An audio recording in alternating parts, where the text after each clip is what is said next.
નમસ્કાર દર્શક મિત્રો, હું છું એડવોકેટ સોનલ બારિયા। આપ સર્વનું સ્વાગત છે મારી ચેનલ લીગલ ભવિજ્ઞાનમાં। દર્શક મિત્રો, સરકારશ્રી દ્વારા ખેડૂતલક્ષી જે યોજનાઓ છે એ વિવિધ યોજનાઓનો લાભ લેવા માટે આઈ ખેડૂત પોર્ટલનો ઉપયોગ થાય છે। તો આઈ ખેડૂત પોર્ટલ છે એને ખુલ્લું મૂકવામાં આવ્યું છે 1 મહિના માટે, કે જે તારીખ 27/3/2026 થી તારીખ 26/4/2026 સુધી ખુલ્લું મૂકવામાં આવેલું છે। તો આ જે આઈ ખેડૂત પોર્ટલ છે તેના ઉપર વિવિધ જે ખેડૂતલક્ષી યોજનાઓ છે એનો આપણે જે પણ ખેડૂત મિત્રોએ લાભ લેવો હોય તો અરજી કરી શકે છે। તો આ વિડીયોના માધ્યમથી આપણે ખેડૂતના જે ખેતીની જમીનની અંદર જે વાડ કરવી હોય તારવારી તે અંતર્ગતની જે માહિતી છે એ હું માર્ગદર્શિકા આપું છું। તો દર્શક મિત્રો, જે પણ ખેડૂત મિત્રોએ આ યોજનાનો લાભ લેવો હોય તો એ યોજનાની અંદર લાભ લેવા માટે સૌથી પહેલાં એમનું કહી શકીએ કે આ ખેડૂત પોર્ટલ ઉપર નોંધણી કરાવવી એ આવશ્યક છે।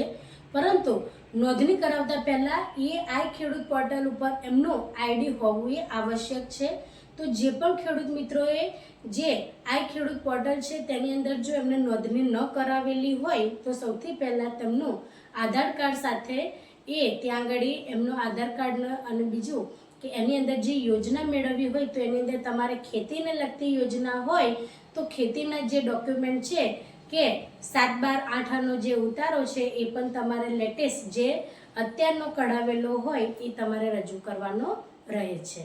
તો ખેડૂતલક્ષી યોજનાઓની અંતર્ગત જે આપણે કહી શકીએ કે ખેતરની ફરતે જે વાડ છે, બરાબર, તારની જે વાડ હોય છે કે જેનાથી પાકનું જે કોઈ અન્ય પ્રાણીઓ દ્વારા નુકસાન ન થાય તે માટેની તમે અરજી કરી શકો છો। આ અરજી કેવી રીતે કરવામાં આવે છે અને આની પ્રક્રિયા કેવી રીતે થાય છે એ સમજીએ। તો સૌથી પહેલાં તમારે તારની વાડ માટે એક અરજી કરવાની છે આઈ ખેડૂત પોર્ટલ ઉપર। એ અરજી કર્યા પછી તમારા જે ખેતરની અંદર તમારે વાડ કરવાની છે એ ખેતરનું સ્થળ નિરીક્ષણ કરવામાં આવશે અને એ સ્થળ નિરીક્ષણ કર્યા બાદ દર્શક મિત્રો તમને જે તે કહી શકાય કે પ્રમાણપત્ર આપવામાં આવશે કે હા, તમારે જે ખેતરની ફરતે વાડ કરવાની છે એનું તમારે મંજૂરી મળી ગઈ છે અને એ જે વાડ છે એ હવે તમે કરી શકો છો। પરંતુ દર્શક મિત્રો, જ્યાર સુધી તમારી જે અરજી છે એ પહેલાં તો મંજૂર થાય છે કે નથી થતી એનું તમને માહિતી મળે। જો તમારી જે અરજી છે એ મંજૂર થાય ત્યારબાદ જે તે ઓફિસર હોય છે એ તમારી જે ખેતીની જમીનનું જે સ્થળ છે ત્યાં આગળ નિરીક્ષણ કરશે। નિરીક્ષણ કર્યા બાદ તમને મંજૂરી લેટર મળશે અને એ મંજૂરી લેટર મળ્યા બાદ જ તમારે જે ખેતરની ફરતે વાડ કરવાની છે એ તમારે શરૂઆત કરવાની રહેશે।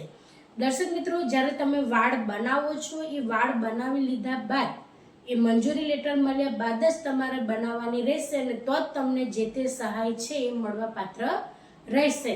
પરંતુ તમે તત્કાલમાં પણ બનાવેલી હશે વાડ, ધારો કે આ ખેડૂત પોર્ટલ છે એ 27/3 ખુલ્યું છે 1 મહિના માટે, પરંતુ હાલમાં જ એ જે પોર્ટલ ખોલતા પહેલાં તમારી જે વાડ છે એ તમે બનાવી છે તો આવા સંજોગો દરમિયાન એ વાડને જૂની વાડ કહેવામાં આવશે અને એનો લાભ તમને મળવા પાત્ર નહીં રહે।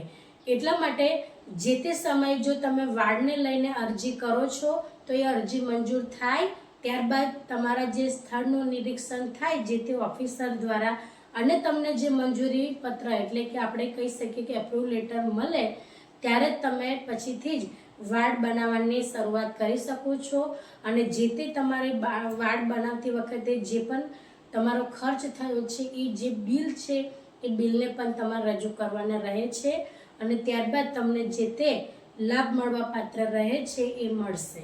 એટલે દર્શક મિત્રો, આ રીતની આ જે આઈ ખેડૂત પોર્ટલ છે એની અંદર ઘણી બધી યોજનાઓ છે। ટ્રેક્ટરની ખરીદી, પાકની તમારે જે સંરક્ષણ માટેનું તમારે શેડ બનાવવો હોય, પશુપાલનને લગતી જે પણ ઘણી બધી યોજનાઓ છે। પરંતુ અહીંયા આગળ તમને જ્યારે વાડની તમે કોઈ અરજી કરી હોય તો એનો આ એક સ્પેસિફિક મેં વિડીયો બનાવ્યો કે જ્યારે વાડની અરજી કરો છો ત્યારે જૂની વાડ તમારી બનાવેલી હશે અને તમે અરજી કરો છો તો એ તમારી અરજી મંજૂર નહીં થાય।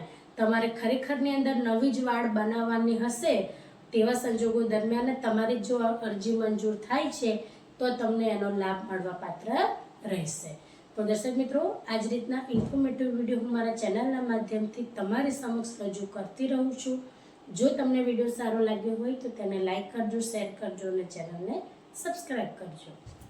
જય હિન્દ, જય ભારત.